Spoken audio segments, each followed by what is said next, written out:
Астананың погодасы бычыт болып тұр. Бірақ күн жоқ деп жатыр, ол қуантады.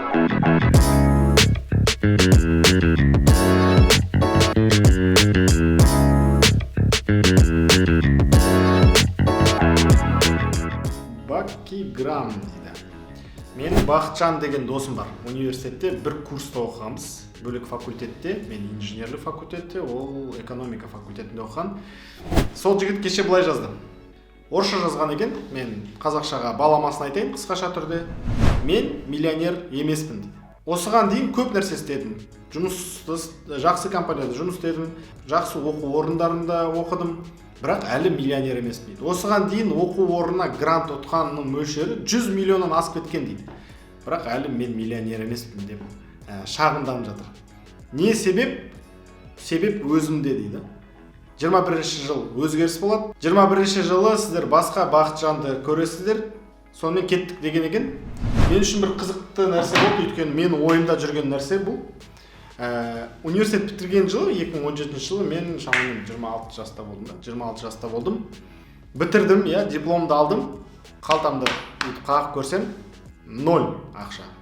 Ақша 0. Ешқандай ақша жинамағам, ешқандай ақша жоқ. Бәрін 0-ден баста. Оның үстіне мен үйленгем сол уақытта. Не істейміз? Әрине, жұмыс деп ақша табамыз. Енді сол моментте мен бір нәрсені түсінген бар. Неге осыған дейін мен бір тиын болсын ақша жинамағам деген секілді. Және ол ақшаны қалай табамын?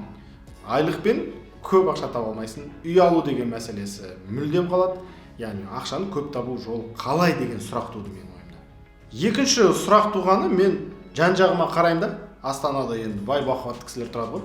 Біреуі өте бай, ал біреулері кедей. Мен енді ол кезде жаспын ғой, өзіме сондай сұрақтар туа бастады. Неге біреу миллиардер, неге біреуі кедей? Бәрі бір адам секілді, түріне қарасаң бірдей, басы біреу, екі қолы бар, екі аяғы бар демекші. Не айырмашылығы бар деген сұрақ туды.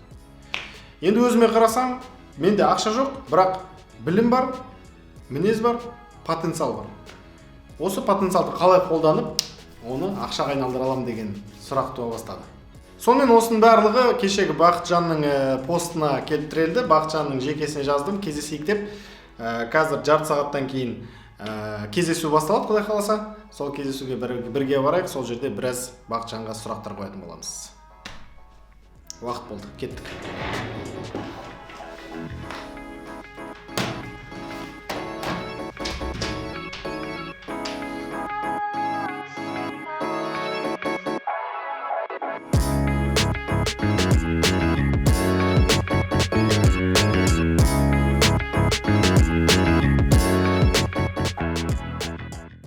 Привет всем! Подписывайтесь на канал, ставьте колокольчики. Да. Я тоже научился этим словам. Да, события вверх. Қазақша қалай, нормально? Қазақша давай. Енді сен кеше пост жаздың. Өмірімді өзгертем. 21-ші жыл мен үшін басқаша болады. Постпен не айтқың келді сен?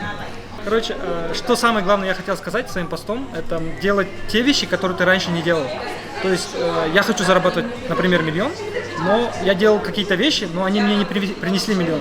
Значит, я должен делать другие вещи, чтобы заработать этот 1 миллион. Теперь вопрос, извини, буду сразу перебивать.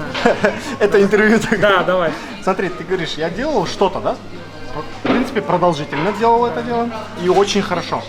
Но это тебе не принесло $1 миллион. Да. Это что было? Это было, то есть моя основная работа в корпоративном секторе, финансистом.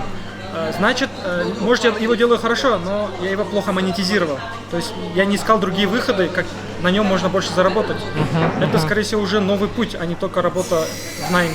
То есть это уже открыть свое дело. Учиться, закончить, это еще не означает разбогатеть, правильно? Да, верно. То есть нужно учиться всю жизнь, во-первых, но нужно учиться правильно.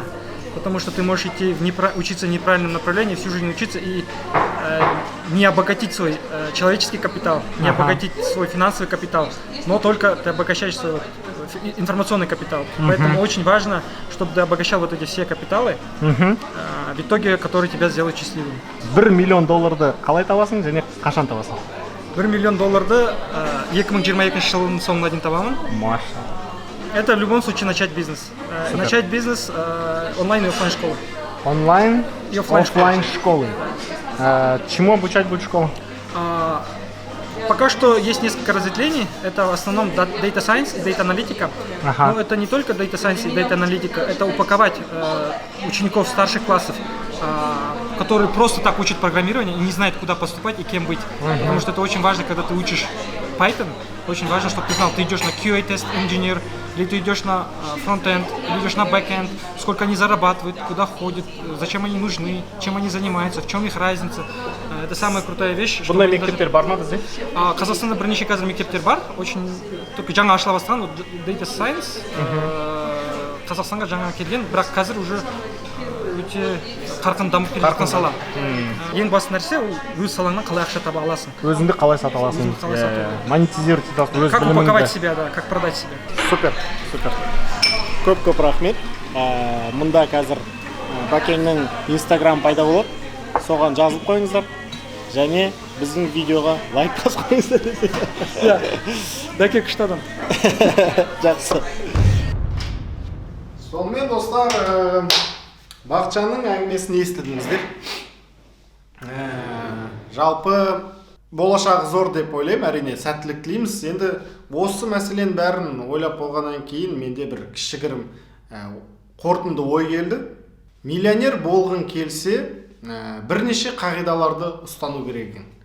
Біріншіден, қаржылық сауаттылық деген ұғымға назар аудару керек деп ойлаймын.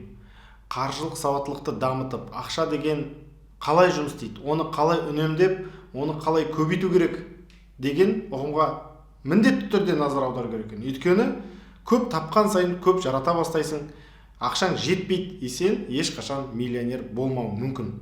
Сондықтан да миллионер болу үшін ең алғашқы еңбек, сосын барып қаржылық сауаттылық деп өзім үшін түйдім. Ал екіншісі, бойға жинаған білім, ақыл, тәжірибе, мінез секілді басты қабілеттер мен білімді монетизация жасау жолдарын іздестіру керек екен. Яғни өзіңнің бағаңды біліп, өзіңнің бағаңды өсіре тұра, жалақыңды өсіріп, немесе бизнеспен айналысып, немесе инвестициямен айналысып, өзіңнің қабілеттеріңді монетизация жасасаң, сол кезде миллиондар саған келуі мүмкін екен деген ұғымға келдім. Үшіншісі, қазіргі таңда ең дамып келе жатқан қабілеттердің бірі, қажетті білімдердің бірі ол программирование. Яғни, егер сіз дәл қазір жас маман болсаңыз, немесе орта жастағы маман болсаңыз, сізге программирование деген мәселені зерттеп, оның ішінде керекті білімдерді алып, қолданып басасаңыз, менің ойымша, болашақта миллиондаған ақшалардың қалтаңызға кіруіне жол ашасыз деген бір кішігірім ойым бар. Қорытындылай келе, Абай атамыздың сөзі есіме келіп тұр. Сенбе жұртқа тұрса да қанша мақтап, әуретеді ішінде қулық сақтап, өзіңе сен өзіңді алып шығар, еңбегің мен білімің екі жақтап. Сондықтан да миллионер болудың жолы еңбек пен білім деп мен де сенем.